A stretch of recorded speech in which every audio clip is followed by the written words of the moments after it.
Okay, welcome everyone. We might get started. My name is Yolene and it's my pleasure today to be introducing you to this webinar on behalf of the Women in Economics Network here in Canberra and our co-host, the Economic Society of Australia. Please note that this session is being recorded.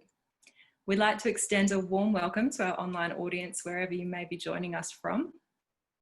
In the spirit of reconciliation, we acknowledge the traditional custodians of country throughout Australia and their connection to the land, sea and community. We pay our respect to their elders past and present and extend that respect to all Aboriginal and Torres Strait Islander people in our audience today.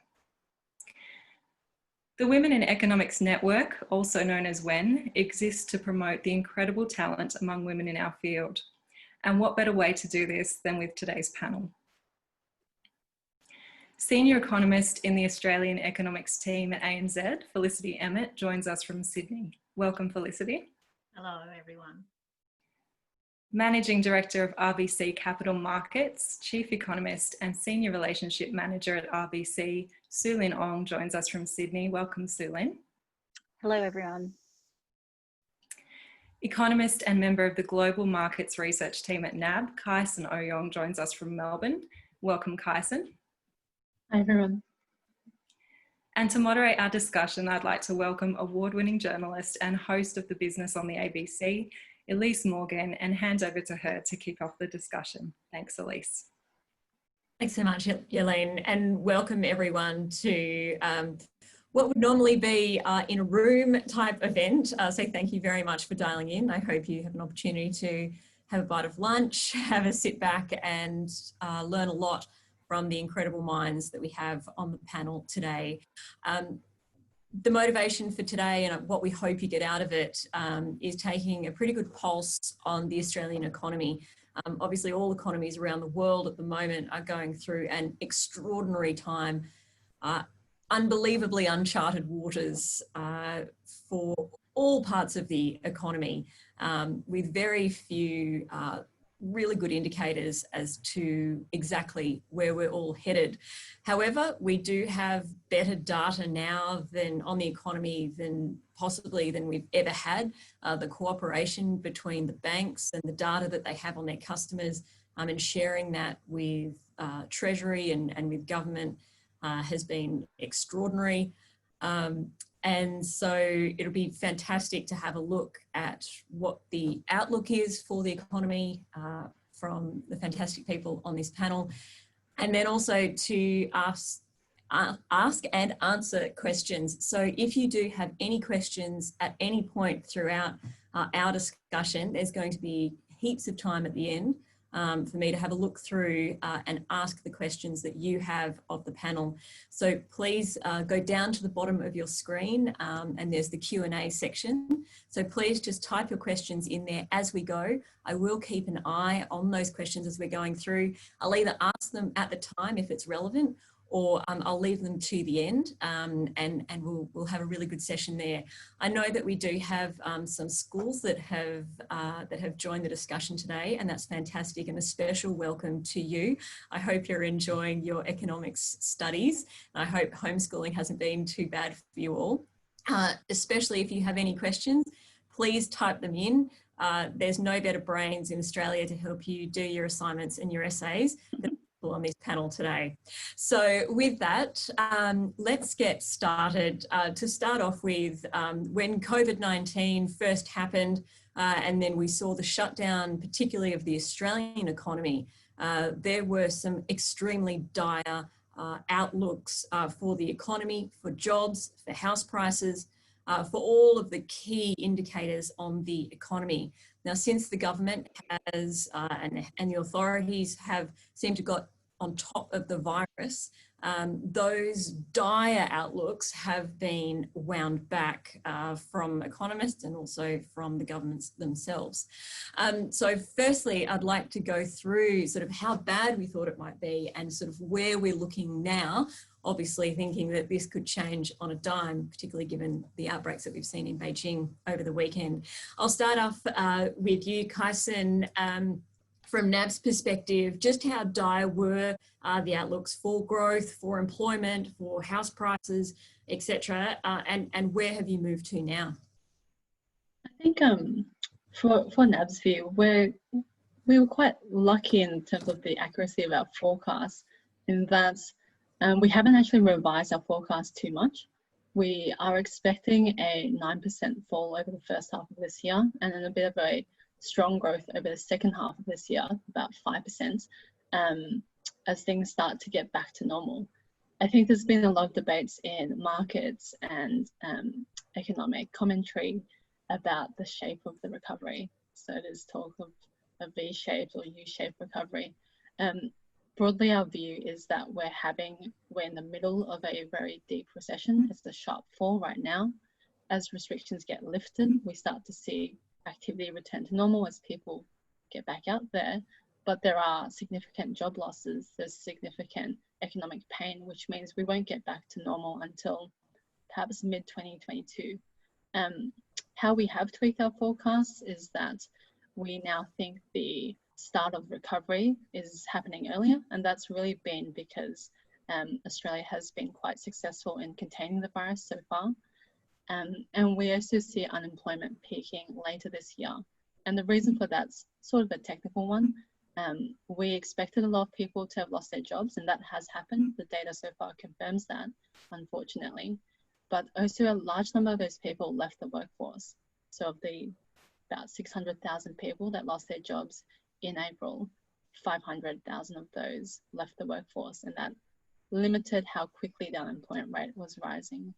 So those are the major tweaks, I suppose, but the outlook is still one of near-term recovery, but a slow path to full recovery. Felicity, I'll throw to you. From then to now, where do you and ANZ sit? Look, not too dissimilar to the NAB. We're actually in the process of revising our forecast, so the numbers that we have at the moment reflect where we were sort of in late March, when we were sort of seeing 350 new cases every day. So our forecast for this year was for growth to fall about 4.5% and then grow about 4% next year. So the risks are definitely to the upside for that. And when we publish our revisions, they will show a much smaller decline, particularly in this second quarter. And that's largely because we got the health factors under control very quickly. There was a lot of big fiscal stimulus. There's been an enormous amount of stimulus that we've had coming through. And also the shutdown hasn't been as extensive as we thought. We had factored in a New Zealand style shutdown, and that hasn't been the case. So those three factors have really driven us to think that the risks are definitely to the upside. But I would also agree with Kaixin that this is not going to be a V-shaped recovery. While some of the growth numbers will look like a V, down 4.5, up 4, down 2, up 2. When you look at the level, we don't expect the level of GDP or employment to get back to pre-crisis levels until 2022. And just another thing, like we had expected unemployment to reach 9.5%. Initially, we already revised that back to about 7.5%. But as Kaixin mentioned, a lot of people have left the labour force. And I think we really need to be very careful when we're looking at the labour force numbers and interpreting them, because at the moment they are very much understating the actual impact on incomes, with so many people having left the labour force or being counted as employed because they're on JobKeeper, but earning significantly less.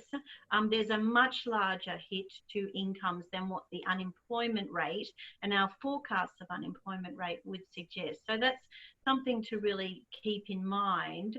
And that is the issue that is going to stop the economy, reaching its potential for some time. Well, that's going to have a huge impact on, people's ability to partake in the economy, consumer spending, etc. That's right.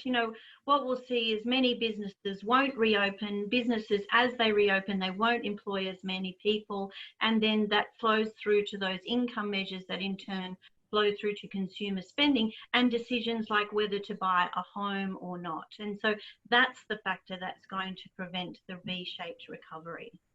Su-Lin? I think that is very much the case. We've never had V in our forecast for Australia. And while Australia, compared to many other developed nations, is faring better, both from a health perspective and actual activity perspective, I think we will look better than many other parts of the world. There's still, I think, a very long recovery and uncertain recovery, and there's definitely no V. We will get a bounce in activity in Q3. The maths is very consistent with that as the restrictions are eased. And I think what we can say now is probably the worst is behind us in terms of maximum contraction in output, as well as maximum job shedding. So we're starting to see from all the incoming data early signs of recovery, but the bounce that we expect in Q3 is unlikely to be sustained. The continued pressure on incomes that Felicity alludes to will continue to keep activity constrained. We think that we're likely, particularly from Q4 onwards, to revert to a pretty pedestrian pace of growth here. And I think what a lot of people forget is that the Australian economy was actually pretty weak coming into 2020. There was a reason the Reserve Bank cut rates 3 times last year to what was then a historic low. In particular, private demand was extraordinarily weak, close to flat. So we came into this year with not a lot of momentum. And on top of that, we also have ongoing structural headwinds to activity. So when we think about the high levels of household debt, when we think about stagnant wages and low productivity, all those headwinds are still there when we come out the other end, and then magnified by the higher levels of unemployment. And so I think we are seeing some encouraging signs. It is panning out better than we thought, but those structural headwinds, coupled with, I think, just uncertainty over how households will behave on the other side, makes us fairly cautious. So we're looking for activity this year to contract by about 4%. And improve to about 2.5% next year. Our numbers haven't changed substantially. They are a little bit better than they were a month or two ago. But I guess our caution is very much that it is unlikely that we get a full recouping of either activity or jobs lost anytime before 2022. And on that, yes, we'll see a bounce in Q3, but by the time we get those numbers, it'll be so far down the track. And in the middle of Q3, we'll get the Q2 numbers, which will be horrendous. We know that jobless number will spike. The growth number will be awful. And Kaixin, I'll throw this on you because NAB does do that business confidence survey that's so important. Do you think, even though those numbers that we get during Q3 for Q2 will be so backward looking, do you think that, the printing of those, the headlines that they'll generate will affect confidence? Yeah, so the unusual thing about this crisis has been the speed at which the economic hit has really just happened, and the speed of the recovery as well.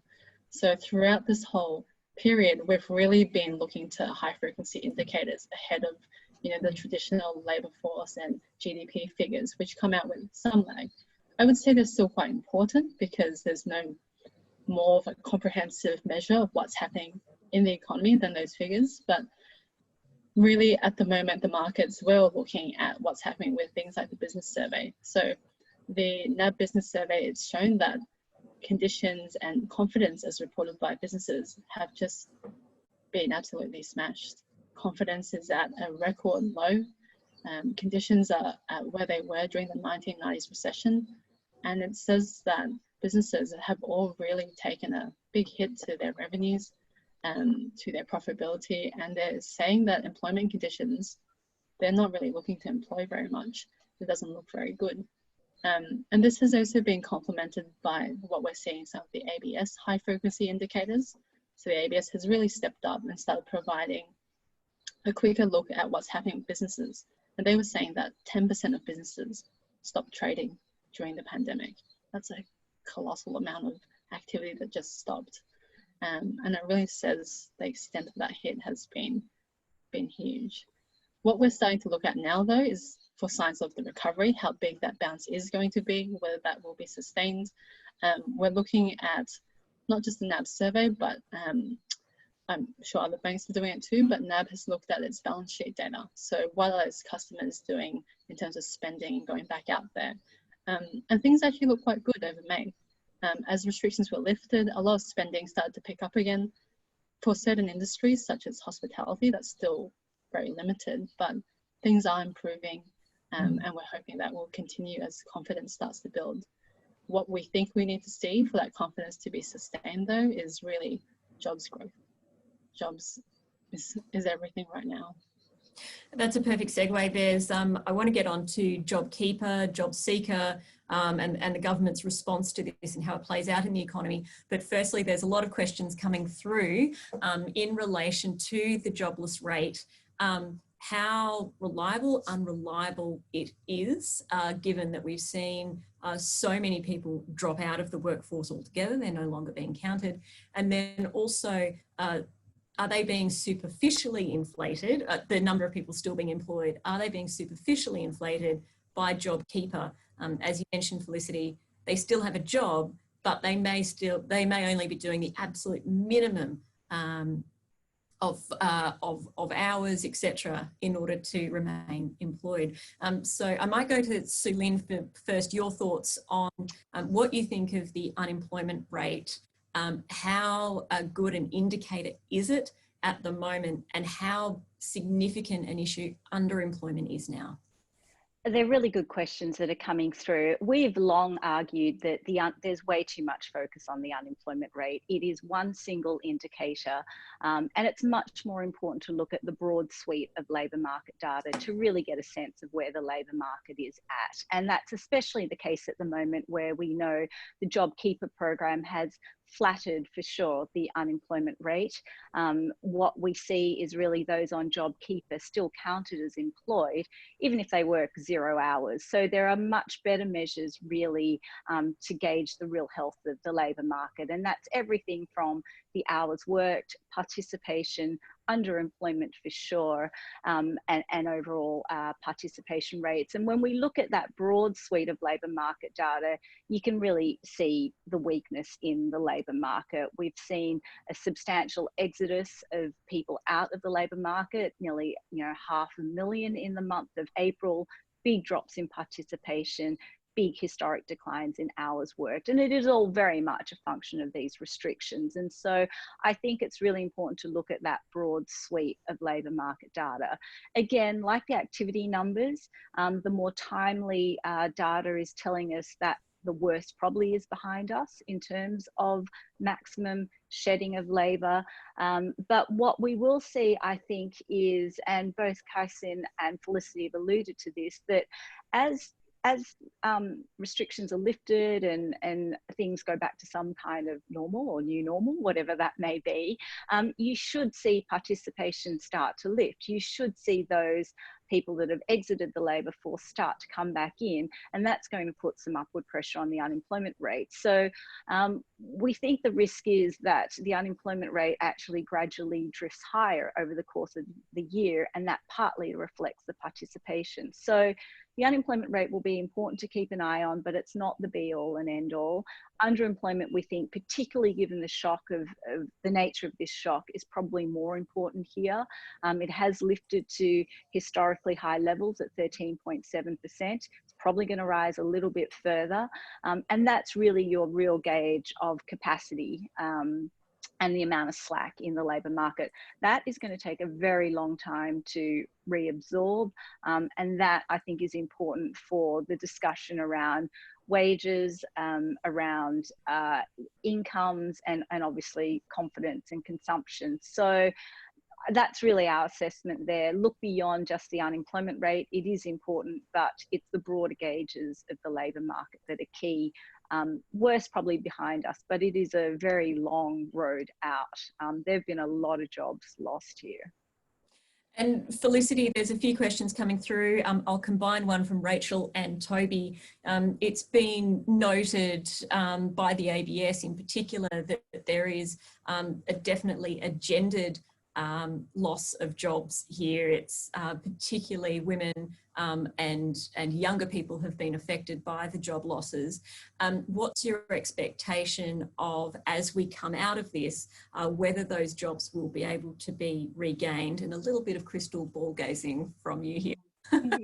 Yeah, look, that definitely has been the case, and it's something that we've seen not just in Australia but around the world, that women have been more heavily affected by the jobs losses, and also often minority groups. You know, we've seen in the US the numbers around Black Americans being much more likely to have lost their jobs there as well. So this is really a big issue. Clearly, the fact that often women and often sort of lower income groups are represented in the sectors that have been hardest hit: the hospitality sector, the arts sector, retail especially. And so we have seen this very uneven impact. And also that we're also got to look at the fact that, you know, with many children sent home from school, you know, many women had to bear those responsibilities for homeschooling, God forbid, and that's those sorts of caring responsibilities, whether it's for children or elderly sick relatives. So that is definitely what we've seen, and also amongst the younger age group as well. And the impact on the younger age group is also something to keep in mind when we're thinking about housing. You know, we've had mortgage deferrals for people who own a home, but the younger generation much more likely to rent. That while there has been an eviction moratorium, the rental arrangements have been much more fluid and more difficult to organise. So that's really something I think that, you know, the housing situation for young people has been quite challenging. And going forward, I think what we will see, just like the general trajectory for employment, is that we're likely to see that sort of underperformance by the females probably likely to continue. I probably haven't chosen my words terribly well there, but that disadvantage really in the employment market, when we think that, you know, the arts sector will really struggle to recover quickly, and even hospitality, definitely. Retail, you look at retail, particularly in the CBD, you know, that sector will really take a long time to recover. These industries very heavily dominated by women, so it will be a challenging process going forward. And it's really something I think that policymakers in general need to think about, the longer term inequality implications about what's happened.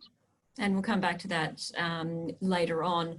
But first of all, September is the end of JobKeeper and then Job Seeker as well. Do you, Kaixin, I'll come to you.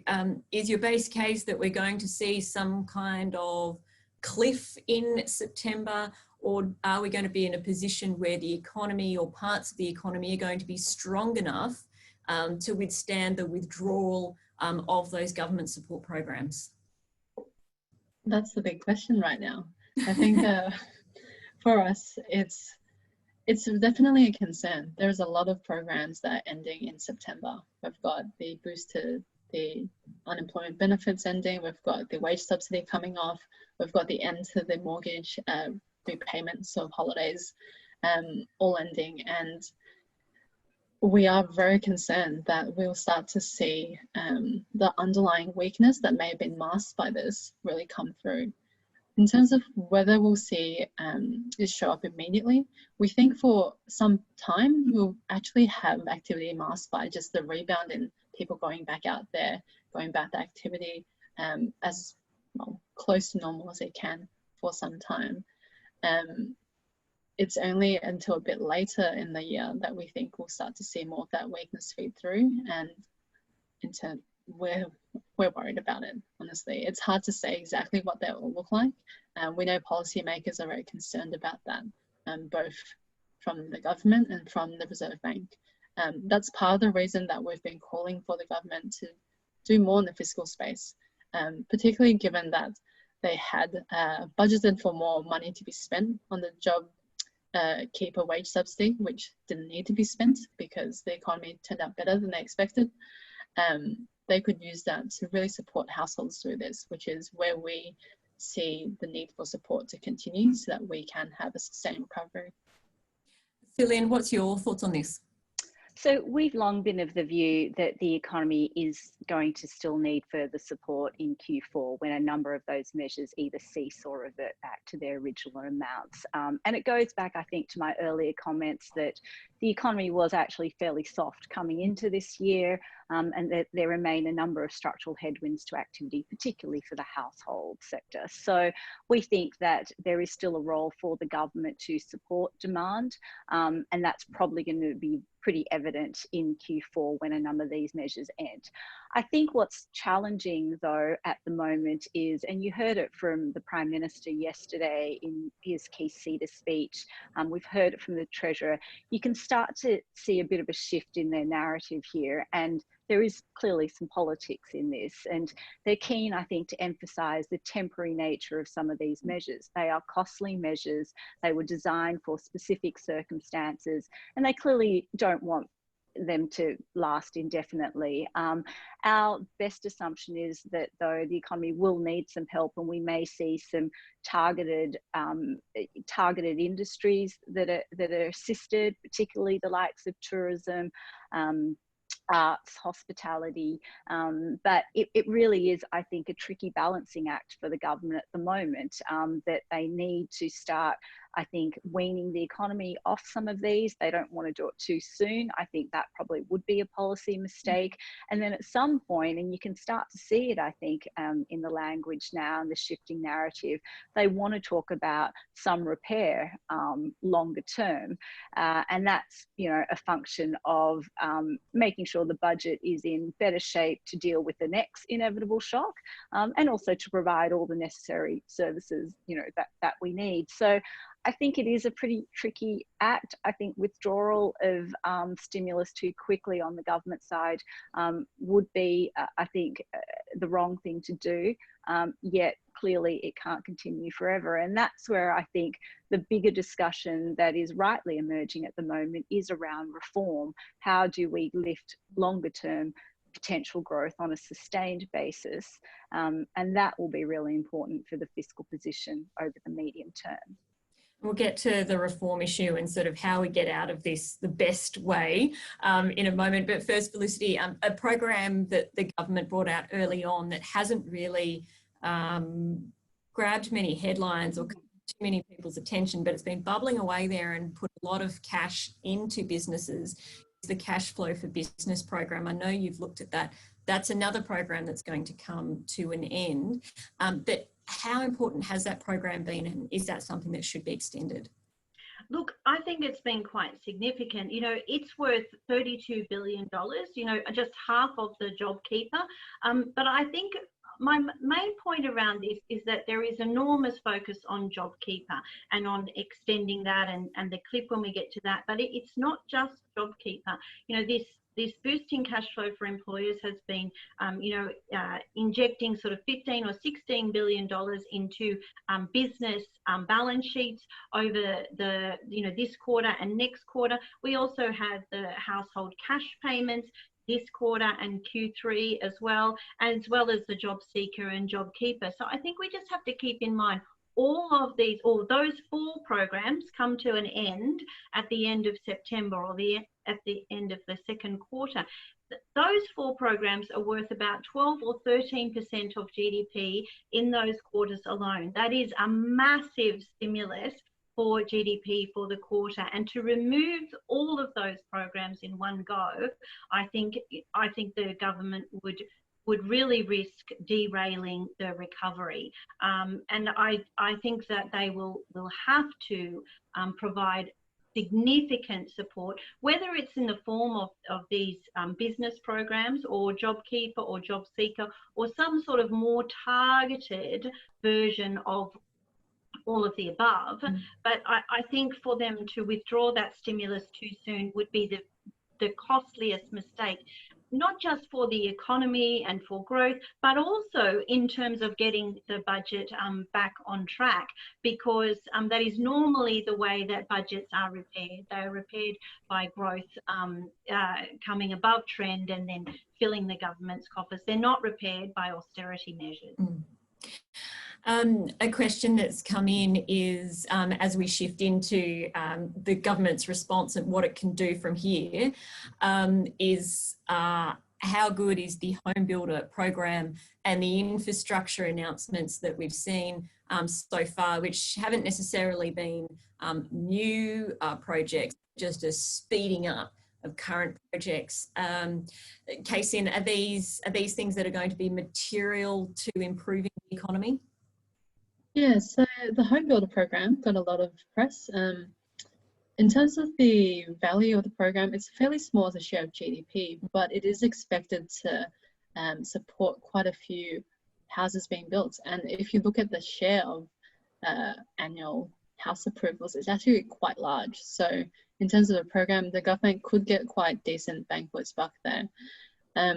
On the infrastructure announcements, we're yet to see something more concrete from that. The government has actually talked about bringing forward and fast-tracking infrastructure a number of times over the years. We know that it's been a priority. It is really important given the strength of our population growth, the need to update a lot of our infrastructure. But whether that is enough to bring that forward a little bit slightly more quickly than previously announced just last year, it's hard to say at this point, I'd say. Mm-hmm.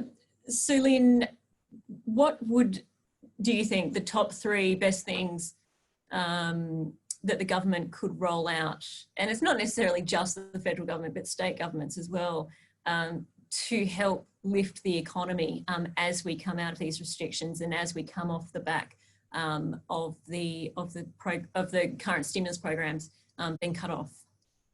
So I think that the key criteria for whatever is implemented is probably twofold. It's really around, will it create jobs? Because I think that's clearly the priority for the government and policymakers more broadly.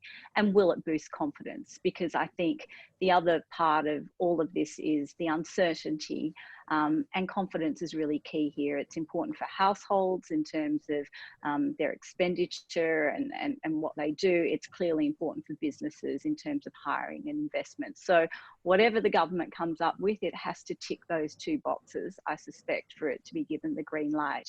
And I think the complication here is it needs in the near term to deliver something that ticks those boxes and supports growth. Now, some measures I think have longer term positives and lift longer term supply side and long-term productivity and growth, but they don't necessarily get you much bang for your buck on the jobs and confidence front near term. So I think infrastructure is definitely one that ticks those boxes plus others. It's not a surprise, I don't think, that the Prime Minister has announced what he has. Unfortunately, it doesn't really move the dial for us in terms of changing our forecast significantly because, as you point out, it's not new money, but there are a number of projects that have been identified, particularly by Infrastructure Australia, as high priority, shovel ready, that you can get out quickly. And we know construction in particular is quite labour intensive. So I think that definitely is one that they can do. The other one that's being discussed, and we've seen some announcements, is around skills and training. And I think that is one as well that has some longer term positives, but can be adopted more quickly in terms of helping out activity as well. So I think that's quite important. And the other will be, I think, some of these targeted packages to specific industries, and maybe the home builder is part of that.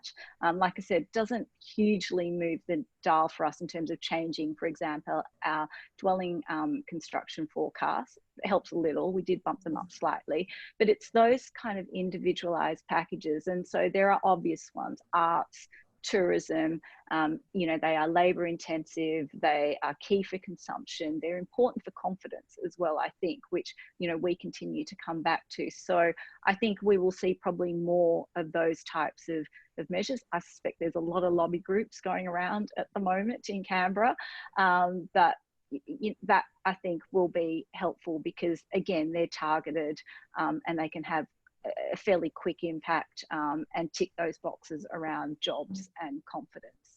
I mean, I spoke to the Australian Retailers Association last week. That's one of the major lobby groups that are in Canberra trying to get as much support as it can. Their line was with, I think, 1 in 5 Australians employed in retail.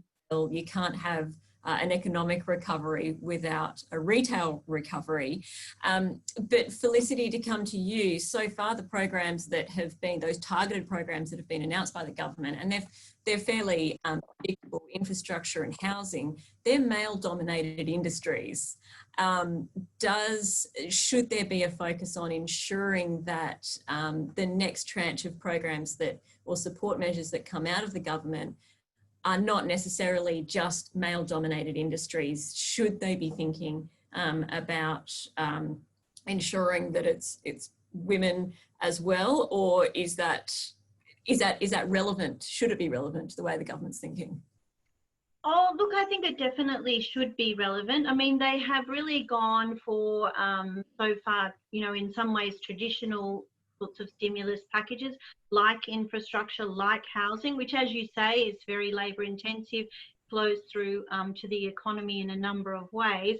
But at the same time, they've wound back the free childcare quite quickly, which will clearly impact women more heavily. And I think, you know, more broadly, they do need to think about these particular issues around diversity and around supporting women for a number of reasons, not just to get the best out of the economy, but also to reduce some of these issues around inequality and poverty that women face in greater proportions. But I think that over the longer term, they're going to get a more dynamic economy if they introduce more of these measures that are a little bit, you know, target those areas to get that dynamic going.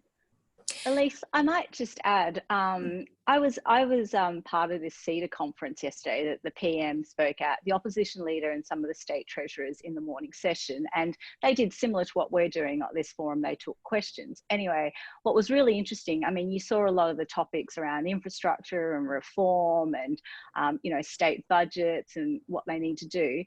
The topic that polled 60%, so overwhelmingly over every other topic, 60% was around concerns about female employment and youth employment. And, you know, there was like 10% about infrastructure, 12% around reform, like all the big issues that are important, I think, for a number of reasons. But I think it goes to show what's really resonating out there and what the real concerns out there are amongst households, average Australians and businesses. And so if that's the kind of feedback that is coming through more broadly to the government, then it will be a focus. They will come up with a package or measures that are directed, I think, towards in particular youth and female.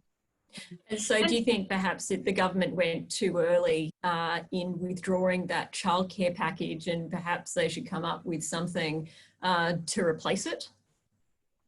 Felicity, I'm going to pass to you on that one.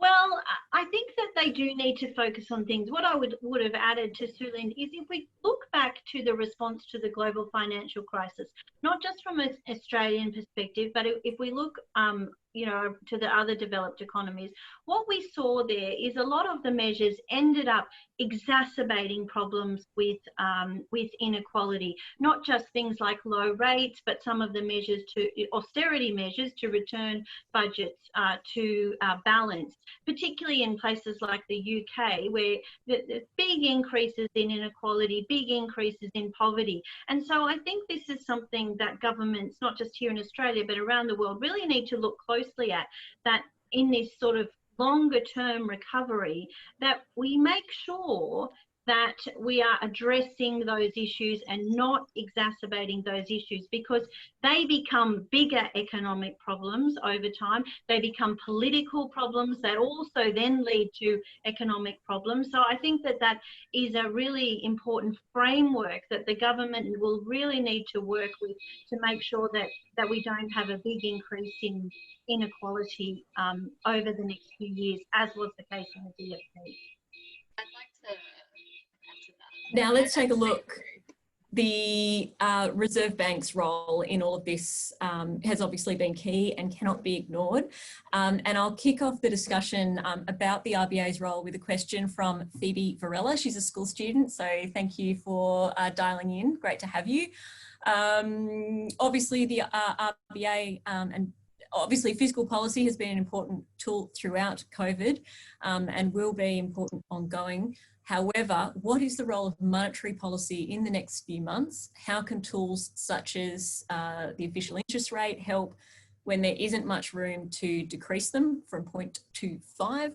Does monetary policy have much effect in these circumstances? Su-Lin, I'll start with you on this.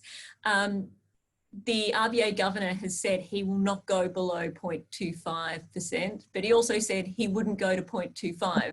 So we can't. And he also said, no, we can't. And he also said 6 months ago that QE was unlikely at that point in time. And so I think in answer to that question, the RBA has done an extraordinarily good job, in my view, over the last few months, in particularly challenging circumstances.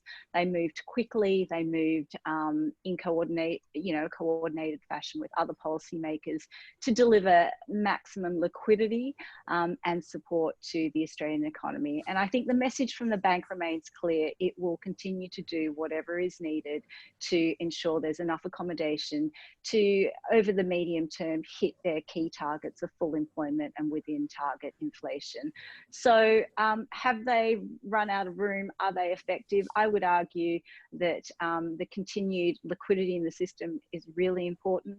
Their term funding facility and the preparedness to use that and get cheap funding into the real economy via the banks is also key. And we would also argue that 0.25% for the cash rate, it may be the floor for now, but we wouldn't completely rule out the possibility that it could go lower and into negative territory. It's a discussion amongst many global central banks at the moment, and we've seen a bit of a shift in that discussion over the last month or so, led by the Bank of England and the RBNZ, who have both firmly put negative rates on the table. Probably not very happily, but it is clearly a policy option, and their language has shifted quite substantially. We look at other central banks around the world, the Fed, the Bank of Canada, the RBA, and it's not an option at the moment. And I think for the Reserve Bank, they have many other options that they would deploy first before looking at negative rates. They could do much more in terms of stepping up their bond buying. They've done nothing for 5 weeks now. They could extend the target for their yield curve if they wanted to from 3 years a bit further out. They could buy other assets. There's a multitude of other tools in that toolkit that they could use. So there is still, I think, room for them to be even more effective. But negative rates are one of those tools. It's not the first tool that's going to be pulled out. It's a long way down the track, but you never know. I think if there's one lesson we've learnt over the last few months is, never say never. Lots of things could happen if lots of large central banks, particularly the Fed, went down that negative interest rate path or took rates lower. There would be pressure on the RBA to do the same to ensure overall financial conditions didn't tighten. So I think the bank's in a good position at the moment. I think its communication has been strong and clear, and it's been effective. It's at the early stages of unconventional policy, and it could do more if needed. But really, the heavy lifting now, I think, is on fiscal policy. Kaixin, what's NAB's view on this? Yeah, so I think Su-Lin summed up where we are right now and where we could go quite well. NAB expects the Reserve Bank to stay where it is for the foreseeable future. They've been very clear that they're not going to raise rates anytime soon until inflation and unemployment are well on the way back to their targets of full employment and 2 to 3% for inflation. If they need to do more, they have a range of measures available to them in terms of unconventional policy. So then summarize that quite well. We also think that negative interest rates are not on the table for them unless they have running out of every other unconventional policy option, essentially. If you do listen to Governor Lowe speak, he has really strongly pushed back on negative rates. He said that he actually thinks they just don't work, but he's quite wary of all the distortions they cause in the financial system, whereas he could go to other parts of unconventional policy, like doing more QE, buying private sector bonds, and even FX intervention if called on. I guess the broader discussion about monetary policy as well, though, is that it is quite limited in what it can do. Essentially, monetary policy makes debt cheaper, and that has spillover effects, particularly going back to Felicity's point earlier, inequality. It's been a discussion for quite some time. It's nothing new, but it's quite a lot more obvious now that rates are so low that there's only so much bringing forward of taking on debt that you can do before really it's the fiscal policy that needs to come in and really drive long-term growth. Thinking about the priorities for policy right now, Su-Lin said jobs and confidence. I really agree with that. But I'd also point out that incomes are taking a huge hit right now. I think this is something that perhaps the Reserve Bank may be surprised by. Their wages forecast is for wages growth to stay roughly where it is for some time. The Reserve Bank's wages forecasts have always been very optimistic. Yes. They need it to hit the inflation forecast, actually. So we're quite worried that wages are going to come off. We've seen heaps of people take pay cuts in this period, if not hours cuts as well.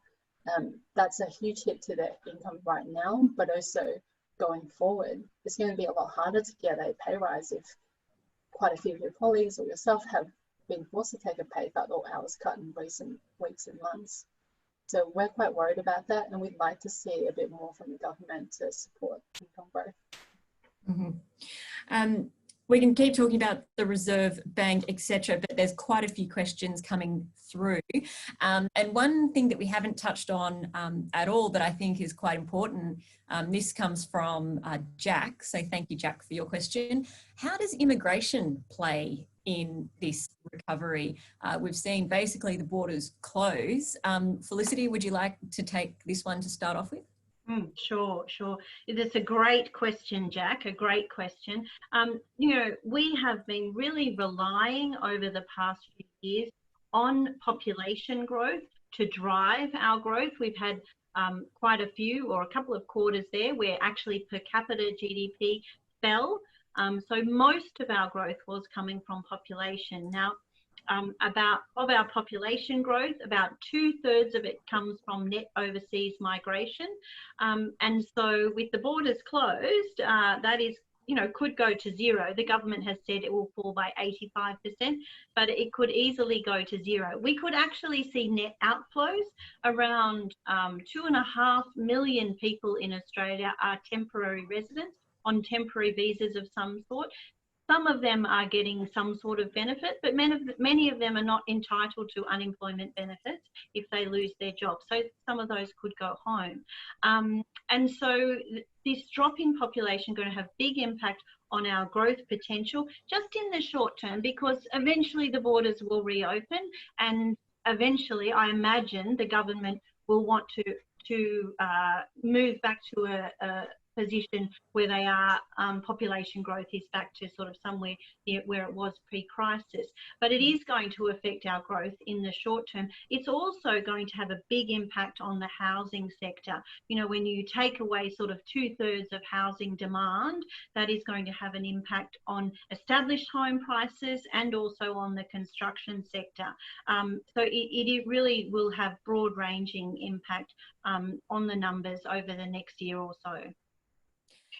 Kaixin, a question through from Paul, and another important thing to touch on is, of course, household savings rate, whether that's increased over this time, the stress that we've seen, has that lifted people's savings rate? And sort of tied to that, that was a question from Casey, and tied to that is a question from Paul, which is a lot of our economy is made up with retirees, self-funded retirees.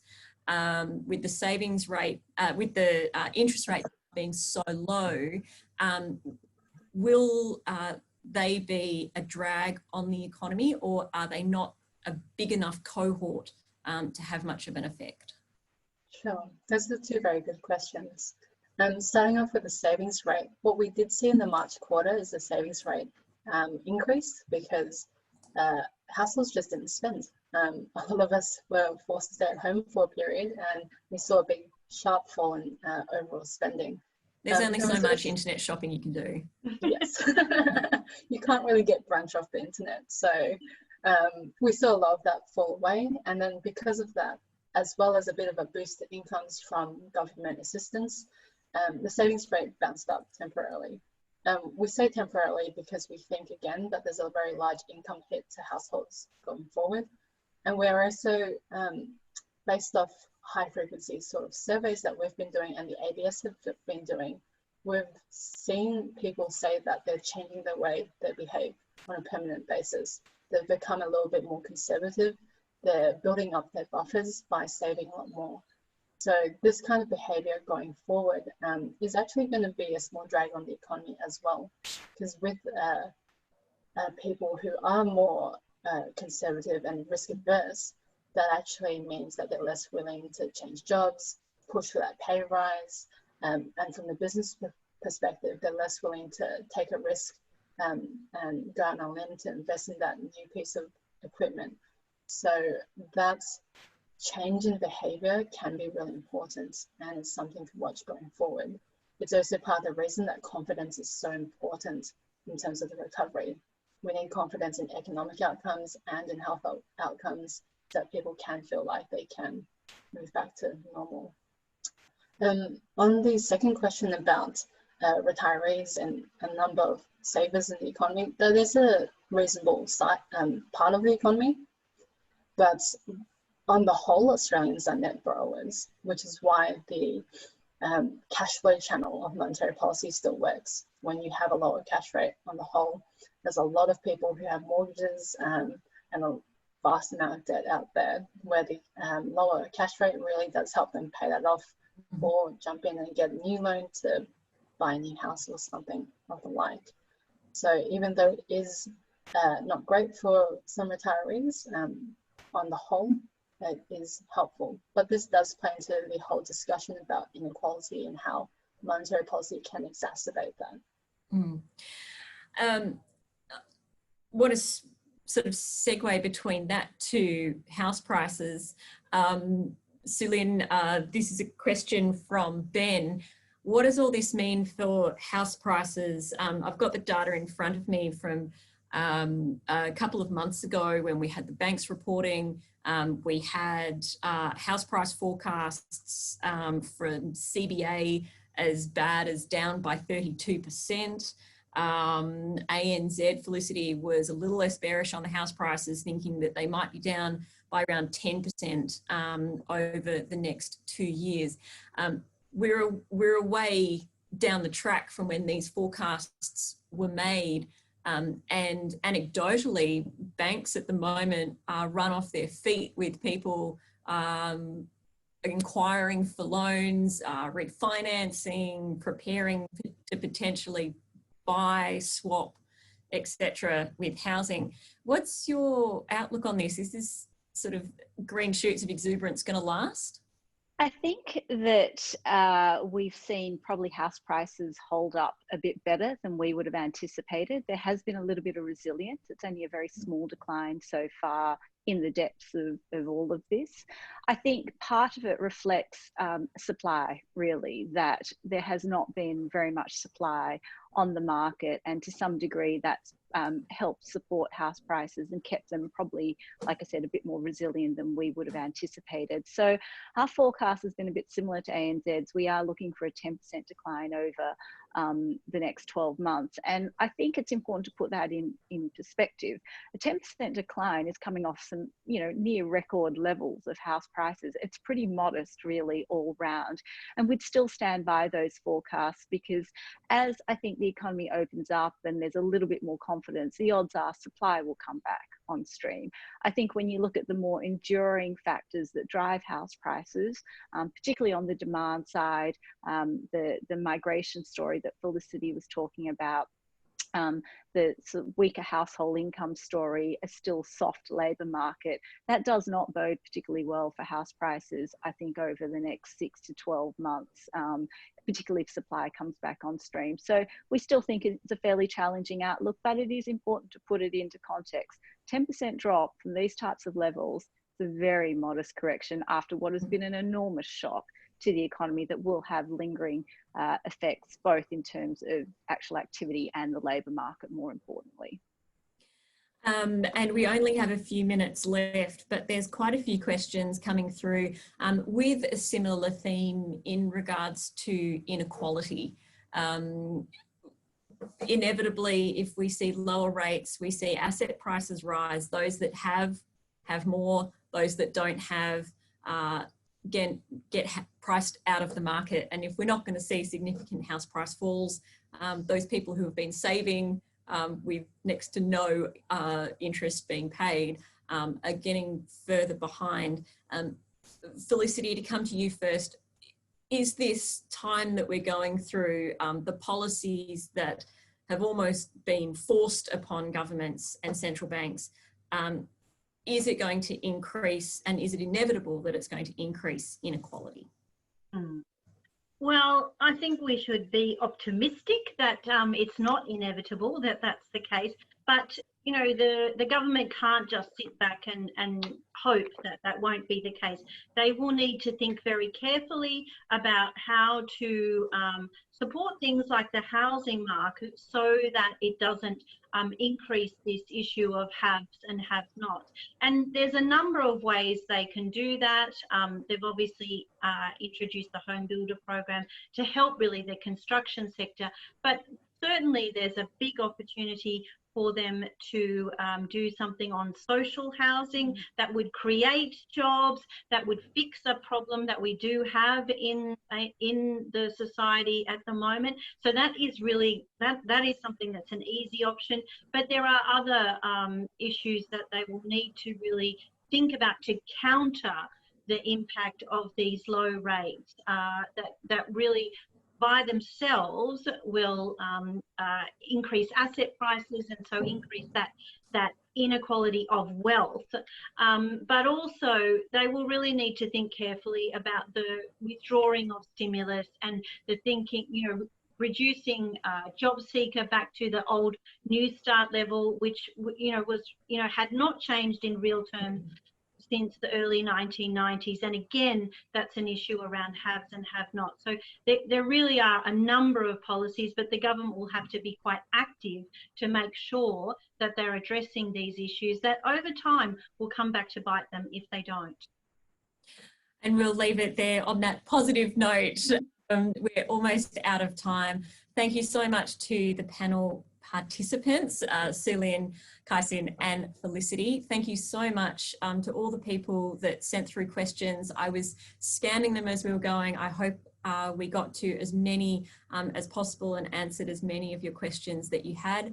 Thank you in particular to the schools that dialed in, and I'm very pleased that the Year 11 students at Cornish College have enjoyed the discussion. I hope everyone did and gained a lot from it.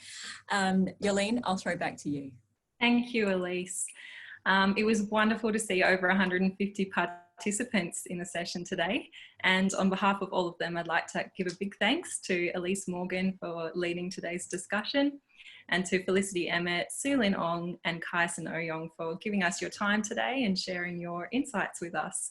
As a very small token, but practical token of our thanks, we have reusable coffee cups with the WEN logo being shipped to you, so I hope you enjoy those. I'd encourage our audience to stay connected to WEN online, following our Twitter account. The handle is WomenEconAU, or follow us on Facebook or LinkedIn. Membership of WEN is not limited to women or economists, so everyone here today can join WEN to show your support for your female peers and get access to more events just like this. All you need to do to sign up is go to esacentral.org.au, become a member of your local ESA branch and nominate to join WEN in the process. There's a few more events upcoming in the next month from the ESA. Tomorrow at midday, Professor Tony Makin is speaking on the limits of fiscal policy. Guy DeBell is speaking on the 30th of June on the Reserve Bank's policy actions and balance sheet. And our National Young Economists event on the impacts of the pandemic on household spending is on the 15th of July. So as we draw to a close, I'd like to thank Sherelle and Beck on the ACT WEN committee and Diane at the ESA for their work in making this event happen. Thanks everyone for dialing in today, and we hope to see you again soon. Bye for now.